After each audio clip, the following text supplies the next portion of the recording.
akin lang, ang nakatulong talaga doon, yung hindi Tylenol eh, meron akong acetaminophen kasi yung nanay ko meron ganun doon. Nagbitbit talaga ako, no? Siyempre, bago kami matulog na ganyan, or mga ganun.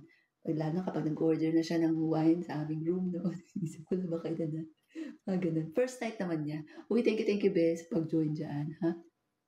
Yung first night, syempre hindi ko naman ini-expect kasi madaling araw yun, no? Alas 3, mga ganun. Mag-usap pa kami, mga ganyan. Yung mga gifts niya sa akin, binigay niya, mga ganyan. Diba? First night namin, wala kaming tangay. Tsaka wala na kaming inhibition pa. Kasi yung mga regalo niya sa akin, be, thank you, Mika. Miyak. Hindi ka nabasa. Layo kasi nitong phone ko. Hello mga be. Uy, hello sa'yo dyan ha. Be, sa YT, kung meron kang tanong dyan, mag-ano ka sa akin. Pwede ka naman makita yan. Wait lang. Kung meron kang message dyan ha, mag-message ka lang dyan. Nasaan na to? O yun nga, nasaan na ba ako? Ang aming ice